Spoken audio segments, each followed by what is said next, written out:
Cette vidéo a pour but de faire connaître quelques faits à propos de l'islam.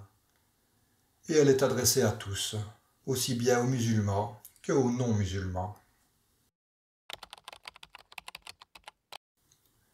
On considère que l'islam a débuté quand le prophète Mohammed a commencé à recevoir la révélation du Coran et qu'il a commencé à prêcher le monothéisme auprès de son peuple. Donc, aux alentours de 610 après Jésus-Christ. Même si le calendrier musulman ou calendrier hégirien a comme commencement l'exil de Mohammed et de la première communauté de musulmans vers Médine en 622. Le prophète Mohammed faisait partie de la tribu de Quraysh, qui était un peuple arabe qui vénérait de nombreuses divinités. Ce peuple peuplait la Mecque et pratiquait déjà le pèlerinage annuel. La Kaaba était donc déjà un lieu de pèlerinage avant l'islam. Les débuts de l'islam ont été très difficiles, car le peuple de Quraysh a très mal accepté que l'un des leurs essaye de leur faire abandonner leurs idoles et leurs divinités, pour se consacrer à l'adoration de Dieu seul, sans associer quoi que ce soit à Dieu dans le culte. Bien qu'à cette époque, il y avait des peuples juifs et chrétiens qui vivaient parmi les Arabes idolâtres.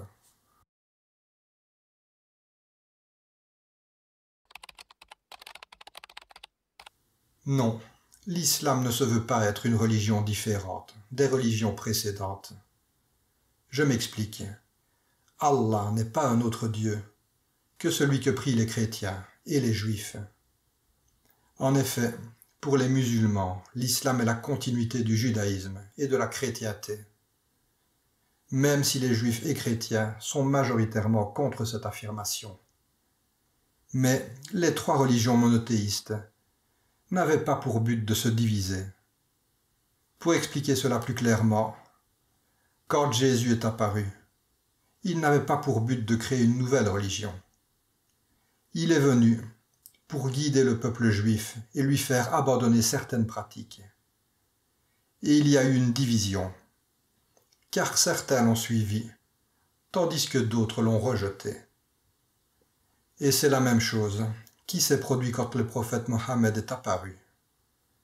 Certains juifs et chrétiens l'ont suivi, sans pour autant renier le Dieu dans lequel ils croyaient.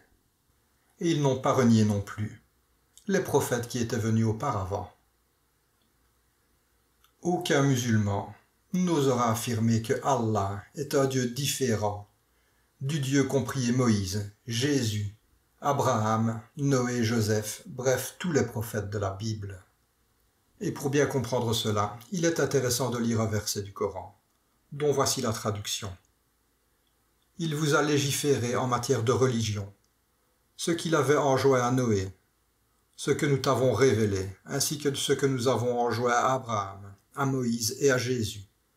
Établissez la religion et n'en faites pas un sujet de division. Ce à quoi tu appelles les associateurs leur paraît énorme. Dieu élit et rapproche de lui qui il veut, et guide vers lui celui qui se repent.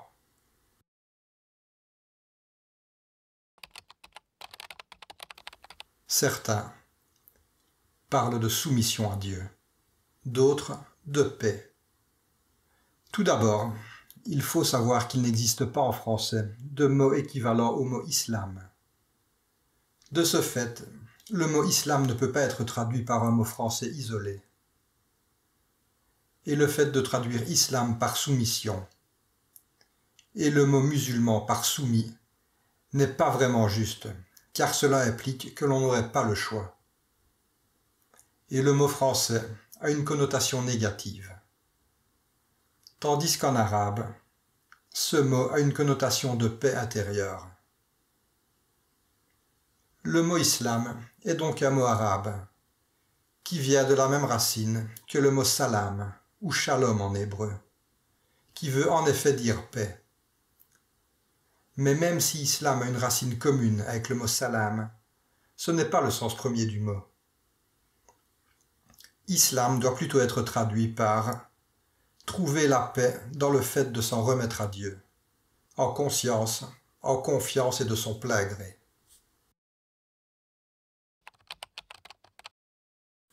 Le mot Coran, ou Qur'an en arabe, signifie la récitation. Le Coran est un texte qui a été révélé à Mohammed sur une période de 23 ans. Le Coran est un texte qui est considéré comme parfait et inégalable d'un point de vue littéraire par de nombreux Arabes, et également des non-musulmans. Le fait de l'écouter, pour une personne qui ne comprend pas l'arabe, peut également nous donner un aperçu de la beauté du texte, au son des rimes utilisées. Durant la vie du prophète, le Coran était mémorisé, par lui ainsi que ses compagnons, et il se transmettait oralement. Certains compagnons du prophète, qui étaient lettrés, avaient déjà commencé à écrire certaines parties du Coran. De nombreuses personnes connaissaient le Coran par cœur à cette époque.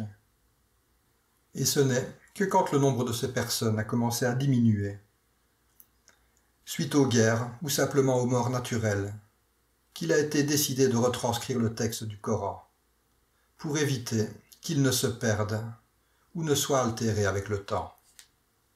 Il faut savoir que de très anciens exemplaires du Coran ont été retrouvés par des archéologues, certains même du 1er siècle de l'islam, qui est donc une preuve en soi pour ses détracteurs que le Coran n'a pas été modifié depuis le début de l'islam.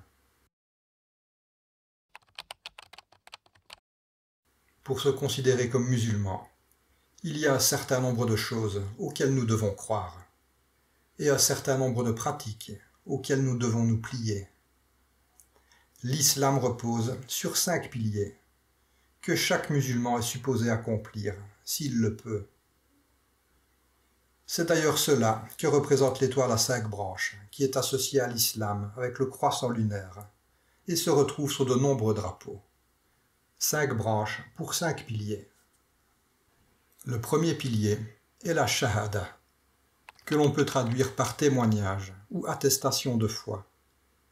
C'est une phrase que chaque musulman connaît, et qui dit « Il n'y a aucun autre Dieu que Allah, et Mohammed est son envoyé et messager », ce qui donne en arabe « Ashhadu an la ilaha illallah wa ashhadu anna Muhammadan Rasulullah ». Le second pilier est la prière, qui doit être accomplie 5 fois par jour, à des heures bien précises. Le troisième pilier est l'aumône. Chaque musulman a l'obligation de faire l'aumône aux pauvres et aux nécessiteux. Le quatrième pilier est le jeûne durant le mois de Ramadan. Le jeûne est une obligation pour tous les musulmans durant le mois de Ramadan, même s'il y a des exceptions pour les malades, les femmes enceintes ainsi que les enfants. Et enfin, le cinquième pilier est le pèlerinage à la Mecque. Ce pilier est le seul qui n'est pas obligatoire, mais il est conseillé, car tout le monde n'a pas la possibilité ou les moyens financiers d'effectuer ce voyage.